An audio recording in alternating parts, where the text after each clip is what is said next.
When you do this breath, you have to demonstrate a will that's greater than any program.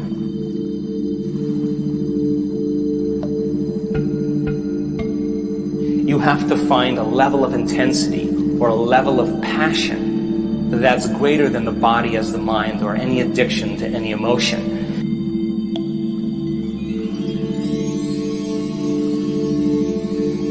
You have to be inspired, inspiration, the movement of energy.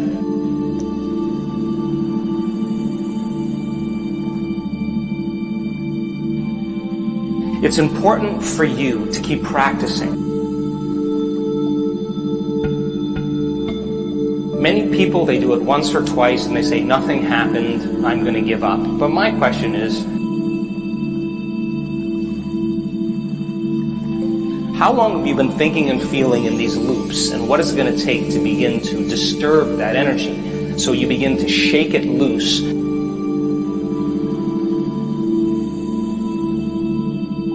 And once it shakes loose and that sympathetic nervous system switches on, it's a moving freight train, it's a moving locomotive.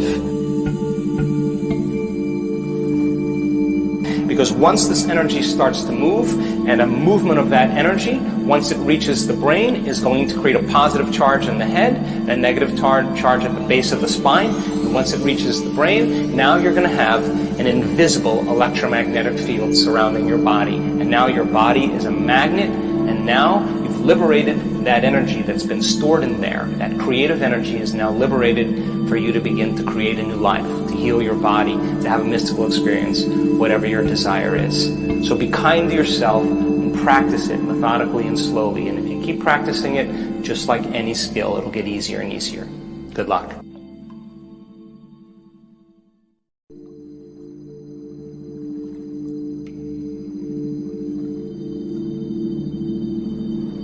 So as you sit up straight and open up this channel to the brain,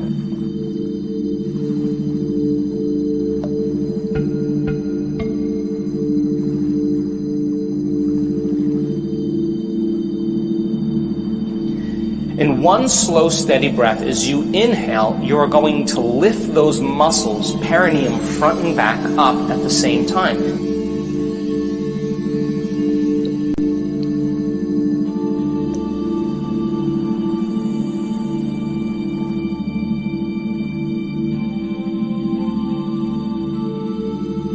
So as you inhale now, you're pulling that energy and contracting these muscles, and you're locking that first center down, and you're squeezing, and you're milking this energy out of there.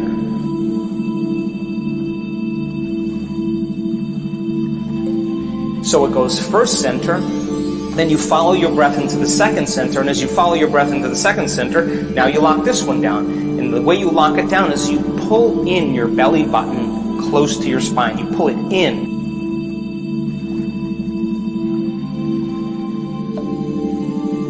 So then inhale, first center, then you pull in the second center. You're still following your breath slowly and steadily. And then you pull it up into your upper abdomen, and you're locking down the center here. Now you're squeezing all three of these lower centers. And when you squeeze these muscles, you begin to push that cerebral spinal fluid up. You follow your breath up into your chest, shoulders down. You follow it through your throat, straighten your spine. You follow it all the way up to the top of your head.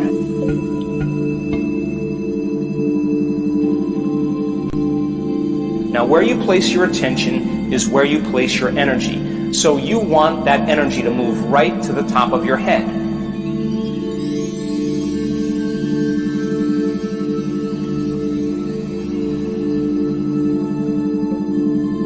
So then as you inhale, you bring that energy all the way up to the top. You keep following your breath. You lock all the way to the top. When you get to the top, now you hold your breath.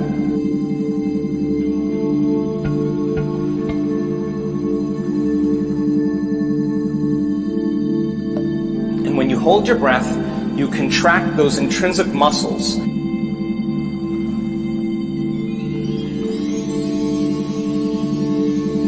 You begin to lift those muscles up, and you begin to compress those muscles, and you begin to push that cerebral spinal fluid up into your brain.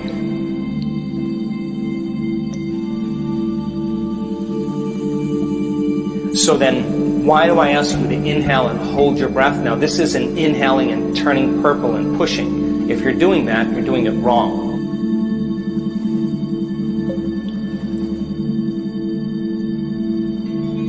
It's a slow, steady breath, and you follow that breath all the way to the top, either to the top of your head, or you put your awareness on where that pineal gland is between the back of your throat and the back of your head.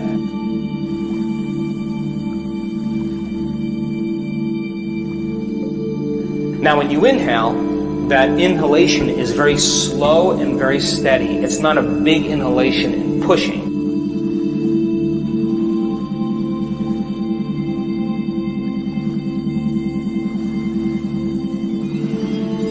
It's a slow, steady breath, and you're contracting these muscles and coordinating it. You're following your breath all the way to the top of your head, and when you get to the top of your head, I'm going to ask you to inhale a little bit more, and as you pull up, you're going to lock these muscles down even further, and you're lifting them up.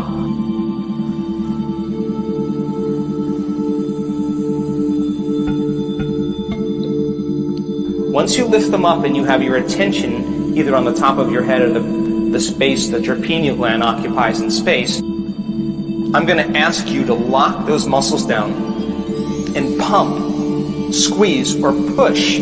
And I want you to push that fluid up into your brain by squeezing the muscles.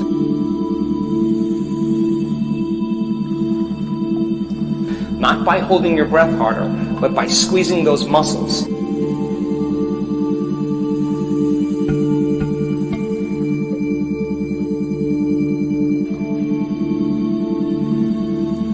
And I want you to begin to pump that fluid and begin to compress up against your pineal gland.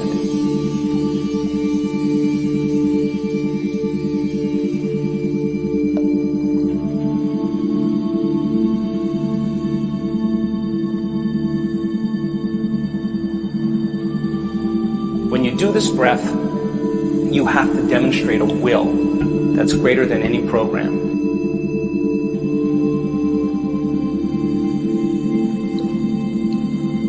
You have to find a level of intensity or a level of passion that's greater than the body as the mind or any addiction to any emotion.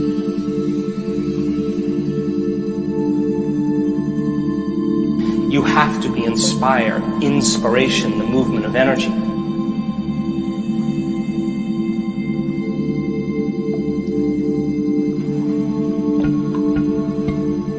Don't be afraid of it. Just surrender into it.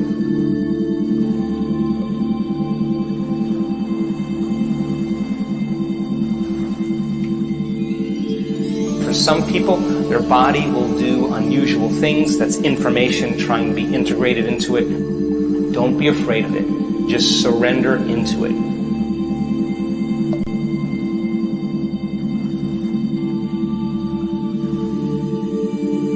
If your body does weird things, more than likely that's energy moving to your brain. If you have a lapse of consciousness or you all of a sudden find yourself on the ground, that's energy moving into your brain. It's happened to me numerous times.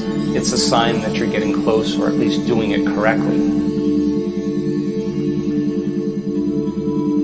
Now, where you place your attention is where you place your energy. So you want that energy to move right to the top of your head.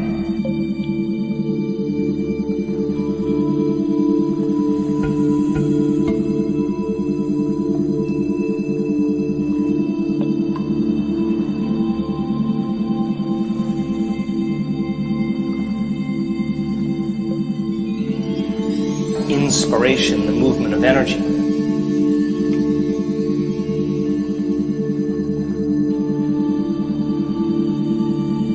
You have to find a level of intensity or a level of passion that's greater than the body as the mind or any addiction to any emotion.